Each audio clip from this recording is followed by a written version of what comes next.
Have you asked yourself, why am I an angry mom? Moms often find themselves frustrated or yelling and out of control and feel alone, but there's hope.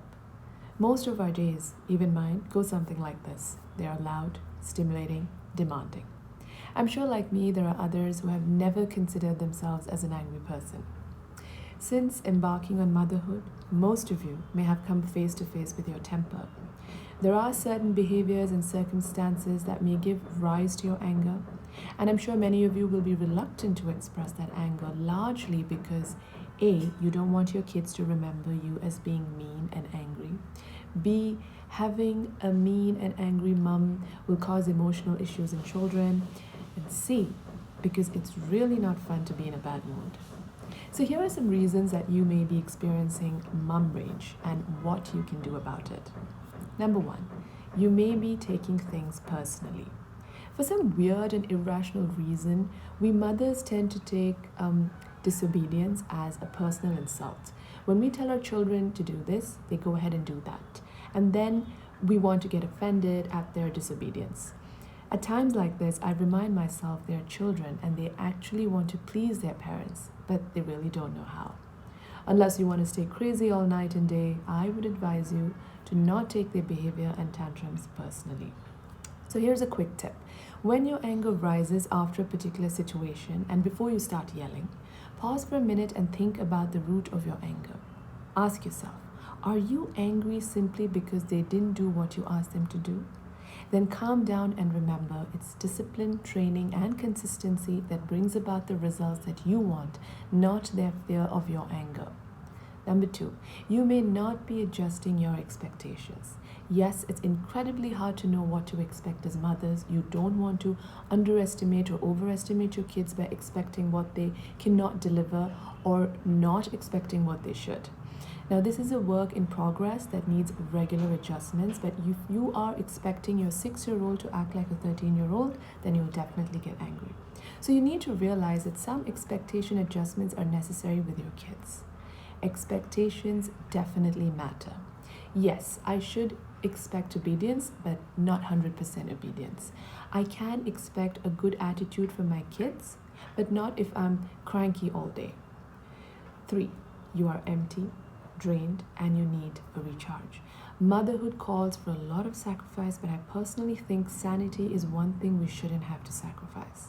For sure, there are certain things we must do just because we have to do it. However, we should try and make some time for ourselves where all possible.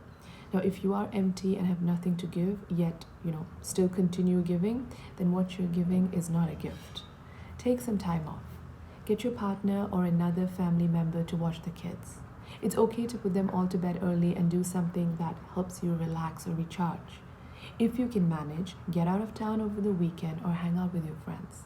If you can't do any of this, sit down with a pencil and paper and write down ways in which you can get what you need to stay sane. Start or continue some hobbies as well. Point number 4, you may have let things go out of hand and now you need to reset. Most of the time our children's behavior is a result of our own parenting strategies. If we are too strict or too lax or too inconsistent, then their free will cause them to do things that, aren't great. Sometimes we settle into a system of disciplining and don't realize that our system needs to change. Now, if the system at home seems to be getting out of control, then I suggest hitting the reset button. How to hit reset? Be consistent, tighten the reins for a week, set realistic expectations, and explain over and over again what you expect from your kids. Explain over and over again what will happen if they don't do what you expect. It'll be difficult for a week, but you should expect to see a return to normal and pleasant behavior within a short period of time. Point number 5, you are stressed and you need to channel the stress. When we don't process our stress well, we become short-tempered and every little thing, however stupid, ticks us off. We become very, very irritable. So here's what to do. find some outlet to let out your frustration in other ways rather than exploding at your kids. It can be gym or starting a hobby. But if you are habitually stressed, it may be time to do some counseling or go for some anger management programs. I'd also like you to think if you are placing boundaries in your relationship, work, or other areas that are stressful and out of your control. Your children shouldn't suffer for the circumstances that cause you stress, especially if you aren't able to control these circumstances. Think of slowing down, cutting back on commitments, reevaluate your priorities. Even if you have to do something drastic, you will be glad that you made it through the day without having lost your temper. So, while it's normal to get angry, we should be able to manage it. While our kids do need to understand their actions have consequences, we don't need to necessarily explode on them. And instead of just trying not to yell, remember, anger is not the issue. The issue is the one that sits behind the anger. My name is Reshma Raju. I'm a holistic psychologist. Thank you so much for watching. If you have any queries, please feel free to reach out. Thank you.